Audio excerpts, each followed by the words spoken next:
2008 இந்த ஃபீல்டில் வரும்போது என்ன ப்ராப்ளம் ஃபேஸ் பண்ணணும் அது ஸ்டில் இருக்குது. என்ன இருக்குன்னா ஒரு இன்ஸ்டியூட் தான் படித்தா அது இன்னும் இருக்குது. அப்போ நான் போய் கேட்டது வந்து எடிட்டிங் தான். பட் விஷுவல் எஃபெக்ட்ஸ் தான் மெயினாக சொல்லி கொடுத்தாங்க. அவங்க சொல்லி கொடுத்து முடிச்சு அதுக்கப்புறம் எங்களுக்கு வந்து ஜாப்ஸ் வாங்கி தரேன்னு சொன்னாங்க. அப்போ வந்து மஸ்ட் நீடாக இருந்தது ஜாப் எனக்கு. நம்ம ஃபீல்டில் ஜென்ரலாக ஷோரியல் இருக்கும். ரெஸ்யூம் தாண்டி இந்த டூல்ஸ்லாம் பண்ண தெரியுமா தெரியாதான்றதுக்காக இருக்கும்ல. இப்போ ஒரு ரோட்டோ ரோட்டோ பண்ணுறது எப்படி, ஒரு க்ரீன் மேட் எப்படி இது பண்ணுறது, எரேஸ் பண்ணுறது, இந்த மாதிரி நிறைய எல்லாமே நாங்களே பண்ணி எல்லா இடத்துலையும் போய் கொடுத்தோம். இப்போ அந்த இன்ஸ்டியூட் திருப்பி என்ன சொன்னாங்கன்னா, இதெல்லாம் வந்து யாருமே அவ்வளோ இது பண்ண மாட்டாங்க. அப்போ எங்களுக்கு எல்லாருக்கும் ஃப்ரஸ்ட்ரேட் ஆயிடுச்சு. 2-3 சிஜி கம்பெனிஸ் தான் இருந்தது மொத்தமாகவே சென்னையில். அப்போது 3 கம்பெனிக்கு நாங்கள் போய் சிடிஸ் ரெஸ்யூம்ஸ் கொடுத்தோம். இவங்க என்ன சொன்னாங்க, இந்த ஷோரூருக்குலாம் யாருமே இன்டர்வியூ கூப்பிட மாட்டாங்க அப்படின்னாங்க.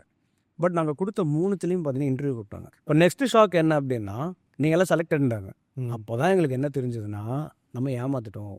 ஸோ எதுக்கு அவங்க நேரில் கூப்பிட்றோன்னா, ஃபஸ்ட்டு கரண்ட்டாக ஃபீல்டு என்னன்னு தெரிஞ்சுக்கோங்க. ஃபிலிம் ரெட்னா என்ன, வீடியோ ரெட்டிங்னா என்ன. எனக்கு நடந்த மாதிரி இன்னொரு நடக்கூடாதுன்றக்காக தான் நேரில் ஃபஸ்ட்டு வாங்க வந்து நாங்கள் எல்லாம் சொல்கிறேன். 2வது நாங்கள் என்ன பண்ணுறோம், என்ன ஃபெசிலிட்டிஸ் நம்ம கொடுக்குறோம், எப்படி சொல்லித்தரோம், என்ன மாதிரி ஃபுட்டேஜஸ் தரோம், எப்படி நம்ம ஜாப்ஸ் வாங்கி தரோம், எல்லாம் எங்களை பற்றி சொன்னதுக்கப்புறம் தென் நீங்கள் ஃபீஸ் என்னன்றது தெரிஞ்சுக்கோங்க.